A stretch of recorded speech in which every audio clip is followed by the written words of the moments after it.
Hi. Are we on? We're on. Okay. Hello, everybody. Welcome to another exciting edition of Cambridge Inside Out. I'm Robert Winters. Judy Nathans. And today is Groundhog Day. February 2nd, And tomorrow morning will 2021. be Groundhog Day. What And does the that day mean? after What do you mean? Groundhog Day. It's like Yes. it's kind of a Bill Murray sort of thing. I You know. what I mean? That was an Yeah. interesting movie. Yeah. Actually, I thought it was a great movie. Yeah. I was making a little short list the other day of movies that I thought were just sort of timeless and beautiful in their own Oh, ways. yeah. And I Yeah. put that on my list. Another one I would put on Okay. my list that I had Yeah. almost forgotten about was Pleasantville. Oh, You ever seen yeah. that? So I watched I that. think so. Yeah. I just thought it was a beautiful movie. Timeless. Yeah. I'd have to think about that. I'll come up with Yeah. some next time. And we should come up, maybe one of these weeks, what we'll do is The only thing I think is timeless is Seinfeld, but other than that, it's actually pretty good, really. Yeah. Whatever. Yeah. Okay. So anyway, we're in a situation here where normally we would have been talking a little bit about the meeting, the city council meeting that occurred last night, but of course it didn't occur last night because of the snowfall, which turned out to be not nearly as bad. Right, but they didn't know, so they didn't know. You better can't be blame them. safe than sorry. Yeah, so that's been postponed instead to Tomorrow night, 5:30. The 3rd, same time, same channel. And it'll be a long meeting, I'm sure. Yeah, it's pretty much. I think I should check that. I thought that might be an extra agenda item or something thrown in, but nope, no, it's absolutely because they didn't have meetings because of the holiday and then the round table. So a lot of stuff. So there could be some changes to it, but you know, and as always, the COVID report, the COVID report. So I think a lot of time. So we might as well. They didn't update the numbers when I checked a short while ago for today, but I thought maybe it would be a good thing just at least mention the fact that the news is actually looking relatively good right now for us. I thought maybe we would just sort of like point out here that to me the image that is most telling is the 7-day averages. I mean, yes, you can look at the increasing numbers and you could barely perceptibly know that it's increasing at a slightly slower rate. Right. And the dailies are good. There was a huge drop in the number of current cases yesterday, 143 fewer. Wow. I think that was just the reporting was doing a little catch up. So that was sort of good news. But to me, the more interesting one really is the long-term list of the 7-day averages. Yeah, I could see it going down on the right there. Yeah. Yeah, and the thing is up until even a week or so ago, I was thinking, well, when we saw this resurgence in October, November, and then it dropped down, then a resurgence, and then it dropped down, then a resurgence. Is it going to do that and then go up again? But if you look at nationally, there's pretty good reason to believe that maybe this is now going to start subsiding, and in conjunction with the vaccinations, which are dreadfully slow, but that we may be actually heading toward a good place or a better place than we have been for a while. So call me stupid or whatever, but I can't even imagine getting out a vaccine to this many people, given the logistics of it. So I think, I mean, I know people are complaining, but can you imagine trying to get all the steps you need and the people you need to administer it and the equipment you need, the vials you need, everything. I just, I think though that but I have to say that the fact that a vaccine was coming and they've known this and they didn't prepare the previous administration. That's true. Essentially, the road should have been fully paved by now. Because there was no communication with states. They could care less. I mean, that's really one of it. One of the things that I heard or read the other day, which I think is actually very specific to the Cambridge situation. It's like, well, people were complaining. I've been calling up. I want to get an appointment to go get the vaccination and do this here, whatever. And it's really like craziness. But part of the reason is that the city and the local region here, the health officials, they can't promise you something they don't have vaccination if in fact they don't have solid numbers on the supply. So they're forced to be, so what's the limiting factor is still sort of the supply and chain, and that's something, maybe we may become great at this afterwards, but in the here and now. But look what we did with testing. I talk to people, they can't believe we have everyday testing, and we've had it for at least, 4 months. Of 5 course, months? that Yeah. was dependent on our ability to have the materials to do testing, which is Right, a and we have the little. Broad Institute and the ability to turn it We had around those, quickly. yeah, so Yes, we could do that's that. true. Yeah, So Cambridge was sort of geographically a bit lucky true. in that I know, regard. but some people think just because Moderna's here and Pfizer that we have some special leg up, but that's not true either.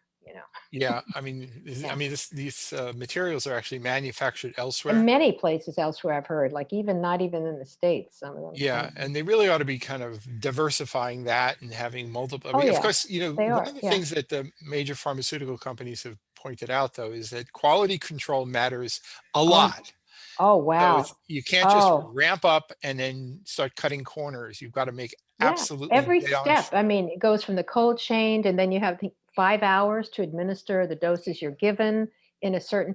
And if those people don't show up, then I mean that's the whole thing. About who do you give it to, and should you It, have more people waiting than need it? It's just yep. And until the Johnson and mind-boggling. Johnson product comes out on the Yeah. line, the thing is the current materials are extremely temperature sensitive. Moderna So less so, but still requires it's a lot. So it's not not like minus 94. Yeah. you don't just take it out from behind the No. milk carton in the fridge. No. It's No. tough.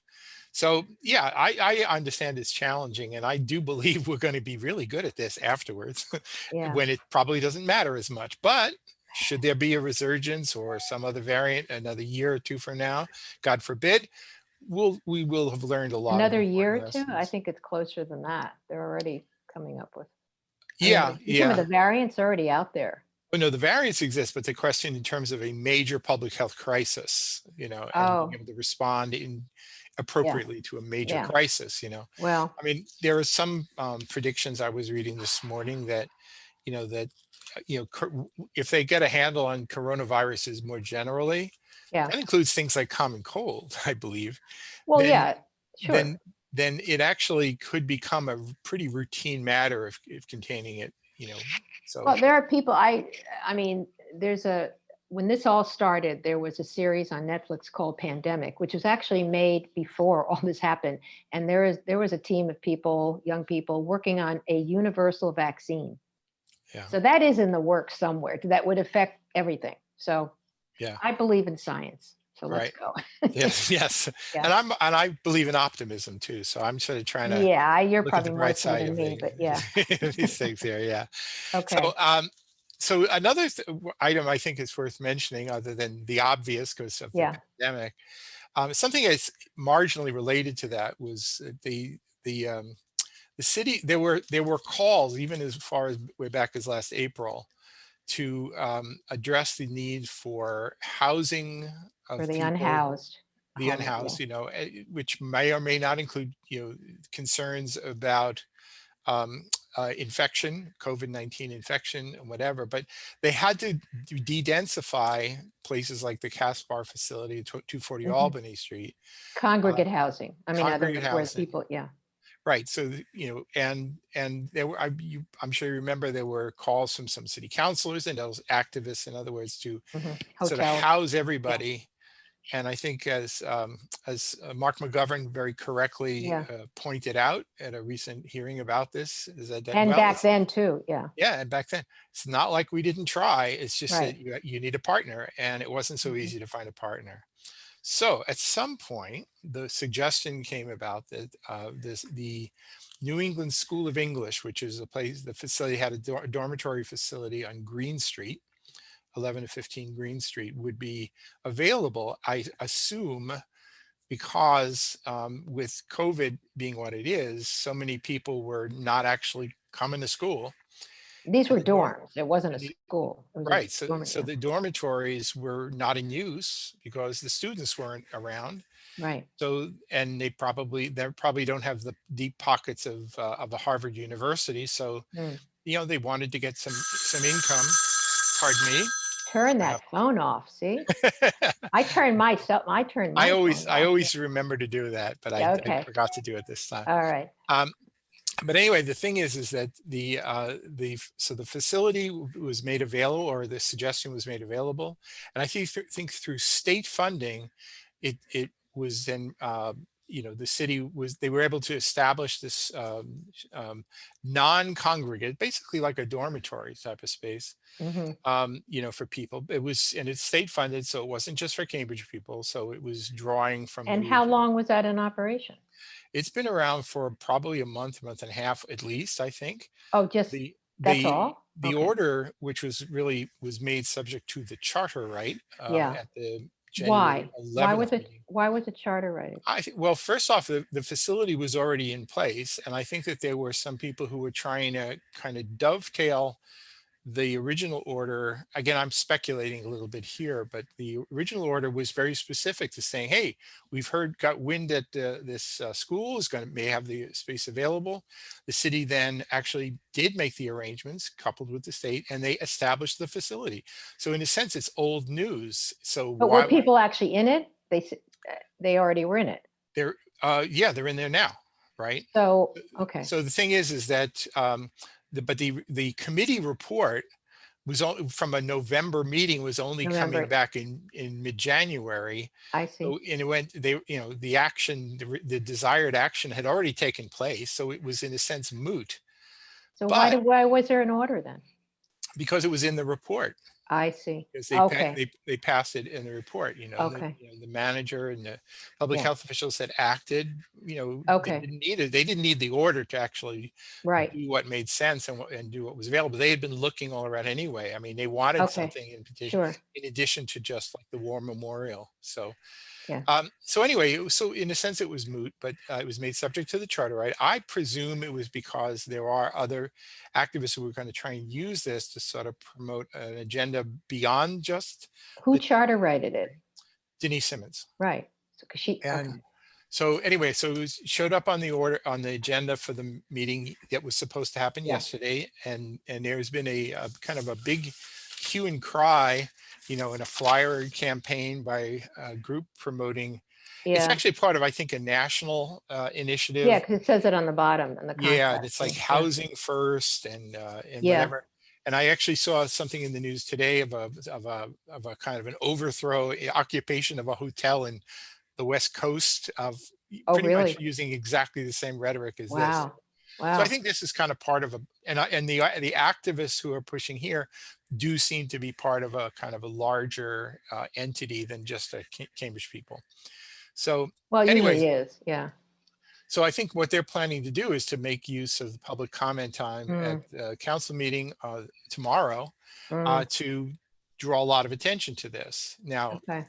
Now, you can draw attention to the need for better housing for a broader range of people of all Yeah. circumstances, Mhm.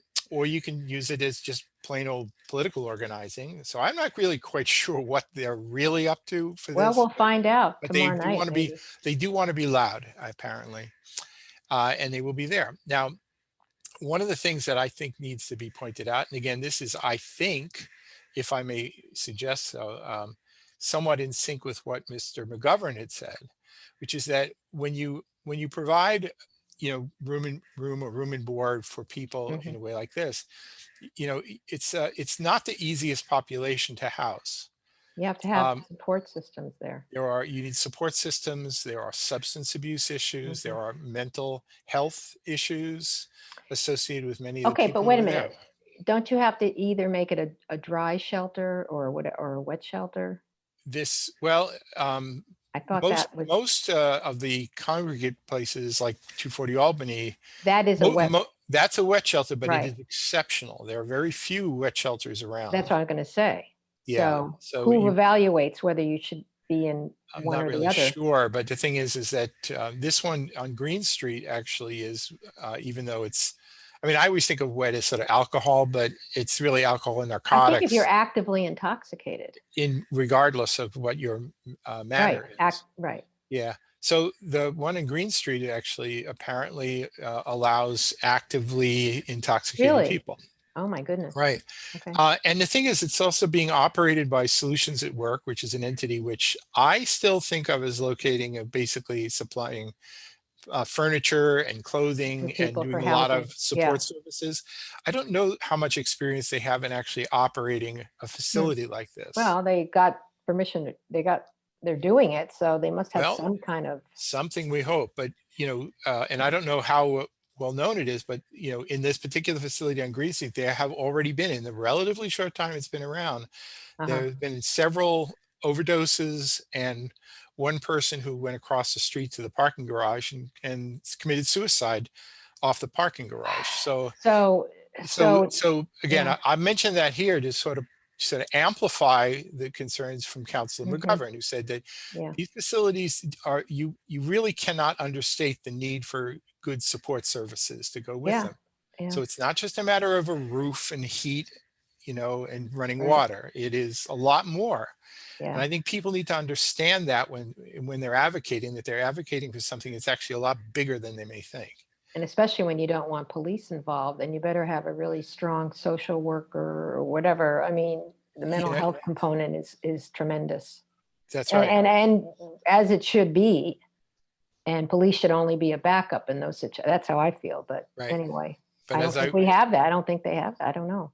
No, I think the police are the ones who ultimately do get called in on something. I know, but probably because there hasn't been enough done at the other end. I don't know. I really don't. But as was pointed out at a little gathering of people we had a week ago, that when the Business Improvement District of Central Square was established and they hired all the ambassadors, it was not in the job description for you to go and be on patrol to find bodies in the street, and so that's actually been pretty alarming to the ambassadors. But what about, is one of their, have they been asked to carry, was it Narcan or whatever that? I think that some are, I'm not going to do that. Yeah. I think they may be, but I'm not going to say yay or nay. They'd have to agree to do that. A lot of people wouldn't want to have to do that. Right. And it may not be all of them. Right. That's what I'm saying. But it's not like you're that far away from the ability to provide that service. I mean, Narcan is kind of a regular thing in Central Square. I know because even here, we've got some of the leftover kits that we've just picked up off of. Yeah, Renee picks them up and we take them, and I'll get them back to the police or whomever because, it's a common occurrence. It's so anyway, to me, people feel free to be as much of a political advocate as you want, right? But I think people just need to also understand some of the get all the mechanics and the realities of what's really involved here. So anyway, that's going to be one of the big items that's on the agenda for tomorrow. There's some relatively routine stuff and some potentially big news things as well. You're talking about in the manager's agenda or just? There's a lot of orders. Yeah. A combination, really. I mean, one thing that's just sitting on the agenda, which I think could be interesting, but it's so I mean, to me, kind of interesting in a nerdy kind of way is, there was the controversy of a year or two ago about the electrical substation that the Cambridge Redevelopment Authority and Boston Properties, so they came forward with a proposal to site it within the existing so-called MXD district, or the Kendall Square Urban Renewal. Right. I think they're now renaming it. They're rebranding it, not KR something. It's KSERP, yeah. I can't follow it all. Yeah. It's more like now it's the Urban Redevelopment Zone rather than Yeah. So anyway, so they get a lot of extra development potential in the order of, I think, 600,000 or 700,000 extra square feet of development potential as the cost for and there's some commitment to, in addition to actually putting the electrical infrastructure within the facility or within the footprint of the zone there's also a commitment to provide housing some more, or accelerate the building of housing, including, I believe, something on the order of 20,000 square feet worth of homeownership opportunities. Oh, wow. I'm not sure whether that means limited equity co-op. You can only sell it to a qualified person. But and the city would manage that like they do now? It's really, the Cambridge Redevelopment Authority is the one who works with with Boston Properties. Right. Those are the main parties, and the Redevelopment Authority exists as a kind of a quasi-independent entity. So they have, I think they still have to adhere to the usual laws, except Yeah. where there's a carve out within the Kendall Square, or the the whatever the zone that they're responsible for. But I believe it's actually queued up. All the ducks are in a row. That letter of Right. commitments already drafted, ready to roll. Right. That'll probably be ordained this week. Right. And Because there's a deadline on that, right? yeah, I think it's got a little bit of wiggle room on the Uh-huh. deadline, but I think that one's going to happen pretty quick. They have a Okay. few more sort of these zoning related ones having to do with green, Stuff. I don't know, technology. There's a couple of ordinance committee meetings come up this week to deal with it. There's another one having to do, I think, next week with it's the fourth generation, or no, the fourth iteration of the Alewife zoning, the proposed rezoning out in the Oh, Quadrangle really? area. Oh, wow. Yeah, there is actually, as part of the meeting agenda, there's a planning board report calling for suggesting that the city council accept, and actually they voted with a positive recommendation on the latest Cabot Forbes proposal for out there in the Quadrangle, with The bridge? lots of notations. Oh, Meaning, the thing is there was a lot of hedging yeah. potentially, what if the building of the bridge over the tracks proves infeasible, and should you allow them to start doing the development, Oh, and then okay. only down the road you said, well, I know we said we were going to do it, but we're not going to really do it. So here's some money instead. Hmm. And, I've been, maybe because I'm sort of watching the news in Washington about people trying to do multi-trillion dollar relief Yeah. packages, and I keep hearing the phrase, we got to go big, right? Well, And yeah, I have to say that when it comes to the early days of the plans for the Alewife area, the plans were actually pretty big and interesting and elaborate and detailed, and they were really knitting the whole area together. and what Much of that, happened? it just never played out that way. It Mhm. basically, what they call the triangle, which is Cambridge Park Drive Yeah. going west, that was developed sort of like a kind of an elaborate cul-de-sac. And in some respects, the Yeah. Quadrangle, just coming off of Concord Avenue, also has feels like a sort of an elaborate cul-de-sac, and knitting them together Yeah. with some kind of transportation Yeah. connections between them would be a very good thing. Yeah. Oh, definitely. And Yeah. I remember speaking with Brian Murphy when we were standing out there years ago, and the city really wanted to see happen was a commuter rail station built out there, in addition, between Belmont and Porter Square, Hmm. that would service the whole area. Yeah. And a bridge would actually be part of that structure. I actually think we should have multiple overpasses over the tracks, Mm. knitting the two together and really Mm. turn that into a real place. But that's me. Yeah. Well, And find a way to do it. Those it all, developers could find a way to do that. yeah, there's so many factors that come into that, though. Money, and then the community, and then, things change, recessions, depression, whatever. I mean, you look back at nothing Yeah, simple, but but yeah. I just hope they can find a way to actually get something through, get that bridge built, and another bridge down the road too. I But honestly, it's not a car bridge. It's just a pedestrian bicycle shuttle bridge. the connection, Right? I do hope, the one that was proposed in the most Yeah. recent iteration was not one where you could run a shuttle over it. I would hope that they could also provide one so that you could actually be able to ferry people between the Right. LYFT station and whatever job center, light industrial and residential use that actually develops in that site. Is the Jerry's Pond thing part of that? No, Well, no. where did I see all these photos of the new Jerry's Pond? Well, see that's on the That's east separate, side of the Alewife right? Parkway. Is Then that in the agenda or something? I know I just recently saw it. they had a meeting, a Oh, Zoom meeting, and they were okay. encouraging it. And it's actually, the news is so far looking frighteningly good compared to what we usually expect about Yeah. these things, where the Yeah. developer's saying, yeah, we're going to actually open up recreational access to Jerry's Pond. No, I What? saw photos of Right. what they look. Well, no, not recreational access. This Well, is recreational meaning you can actually go up to the water, but you're not go swimming. there's still yeah, there's a boardwalk. It'll be a Right. boardwalk, but there won't Right. be Yeah. Right, but that's recreation. Oh, You're yeah, also yeah. you're actually getting much closer access, and you can Right. It's still poisonous. I mean, well, toxic. potentially That's the poisonous. problem. Yeah, Not potentially, it is. yeah. But so anyway, I Yeah. hope they can find a way to address Yeah. some of the toxic issues. I Yeah. think they're going to have to in terms of some of the development I don't know sites. where I saw it. Maybe it was an article. I don't know. I just saw all these Well, there's been photos. a lot of Oh, great. invitations for people to Okay. actually check it out, but I'm actually optimistic about that turning into something pretty good too. Yeah. Okay. And some of the people who I would expect to be outrageously opposed are going like, hey, this seems pretty good. And I'm thinking, wow, Why would they that's be something. opposed? There's nothing Well, else you can do it's with it. kind of a history of opposition to any development proposal in that neck of the woods. Oh, well, development around it in order to do Yeah, I that, mean, we have to do this. Yeah. yeah, I Okay. mean, to Yeah. whatever degree the people associated with North Country Trade-offs. Yeah. Stabilization Committee are involved, they tend to be oppositional Right. more so than Okay. anything else. So Mm. that's kind of what I would have expected.